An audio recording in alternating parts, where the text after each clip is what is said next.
High, আমি আবারও চলে এসেছি মিরপুর 11 এভিনিউ 5 প্যারিস রোডের যে মেলাটা হচ্ছে সেটা রিভিউ নিয়ে। আমার কল্পনার বাহিরে ছিল, এত ছোট একটা মাঠের মধ্যে এত আয়োজন করে ফেলেছে, দেখার মতো ছিল। বিশেষ করে কিডসদের জন্য খুব ভালো একটা এন্টারটেইনের ব্যবস্থা করেছে তারা, বিভিন্ন ধরনের রাইডস রেখে। এই মেলাটা একদম এপ্রিলের 14 তারিখ বা 16 তারিখ, জানি না আসলে এক্স্যাক্টলি, শুধু এইটুকু জানি যে পহেলা বৈশাখের উদ্দেশ্যে করা হয়েছে। এখনো এটার অনেক কিছু কাজ বাকি আছে। ছোটবেলা থেকেই আমার মেলা খুব পছন্দের, আমার এক অদ্ভুত রকমের ভালো লাগা কাজ করে মেলাতে। একসাথে অনেকগুলো স্টল থাকে যেগুলো দেখতে অনেক ভালো লাগে আমার। আহামরি তেমন কোনো ডিফারেন্স থাকে না, প্রত্যেকটা মেলাতে সিমিলার প্রোডাক্টসই থাকে বলা যায়।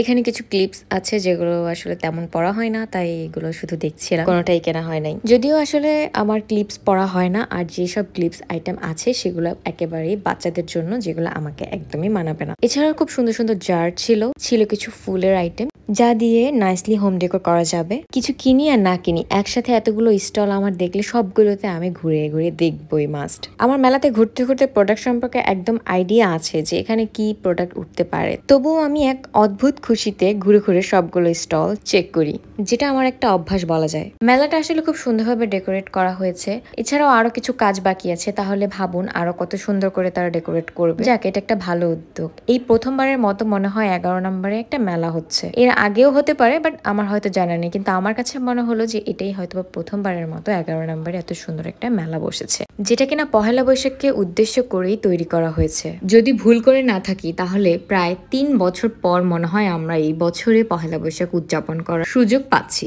পহেলা বৈশাখকে উদ্দেশ্য করে এখন বিভিন্ন জায়গায় এরকম মেলা বসবে। যেহেতু এটার এখনো অনেক কাজ বাকি আছে, সেক্ষেত্রে আমি জাস্ট একটু দেখার জন্য গিয়েছিলাম যে এখানে কি কি আছে বা কিভাবে কি প্রসেসিং করছে তারা। যা দেখলাম মোটামুটি আমার ভালোই লেগেছে। নেক্সট আমি যখন যাব, আমি অবশ্যই আমার ফ্যামিলির সাথে যাব, আর ফ্যামিলির সাথে গেলে মেলাতে খুব এনজয় করা যায়, কারণ মেলাতে যে রাইডস গুলো আছে সেগুলোতে সবাই একসাথে উঠলে বেশি এনজয় করা যায়। আর তাছাড়াও প্রায় অনেক জায়গার মেলাতেই কিছু উল্টাপাল্টা ছেলে পেলে থাকে, যাদের কারণে আপনি সেফ ফিল নাই করতে পারেন, যেহেতু দেশের অবস্থা খুব একটা ভালো না। সো সেক্ষেত্রে আপনি অবশ্যই আপনার ফ্যামিলি বা ফ্রেন্ডস এদেরকে নিয়ে যেতে পারেন, কারণ একসাথে সব কাছের মানুষ বা ক্লোজ ফ্রেন্ডদের সাথে যে কোনো প্লেসেই খুব সুন্দর মুহূর্ত আরো বেশি সুন্দর হয়ে ওঠে, যার কারণে সময়টাও খুব ভালো কাটে। মেলাতে গেলে আমার তেমন কোনো কিছু কেনাকাটা না হলেও রাইডসগুলোতে ট্রাই করা হয় আর কিছু কিছু খাবার খাওয়া হয়, কারণ মেলাতে বিভিন্ন ধরনের অন্যরকম টাইপের খাবার থাকে যেগুলো দেখলে ইন্টারেস্ট জাগে যে খেয়ে দেখি কেমন হতে পারে।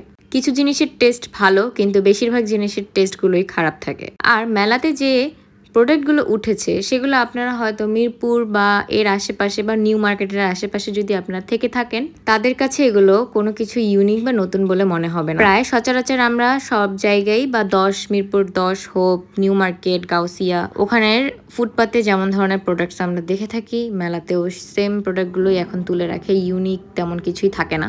জায়গায় জায়গায় ফুটপাত ব্যবসায়ীদের কারণে কিন্তু মেলাতে এখন তেমন কোনো বিজনেস আমার মনে হয় না হয়। আগে একটা সময় ছিল যখন সবকিছু মোটামুটি ভালোই রেয়ার ছিল, বাট এখন মানুষ মেলাতে যাওয়া ছাড়াও বিভিন্ন ধরনের প্রোডাক্ট কিনে থাকে এদিক সেদিক থেকে, যার কারণে মেলা থেকে যে কোনো কিছু কেনার যে একটা হাইপ বা ইচ্ছা, কোনোটাই তেমন কাজ করে না। উল্টো আমরা আরো মেলার থেকে কম প্রাইসে সেম প্রোডাক্ট কিনতে পারি। যাই হোক, মেলাতে যেতে আমার ভালো লাগে, আর আপনাদেরও উচিত মেলাতে যেয়ে বাচ্চাদের নিয়ে বিভিন্ন ধরনের রাইডস গুলো এনজয় করা। আশা করি আপনাদের এই ব্লগটি ভালো লাগবে। যদি ভালো লেগে থাকে তাহলে ফ্রেন্ডস এন্ড ফ্যামিলির সাথে শেয়ার করবেন। আল্লাহ হাফেজ।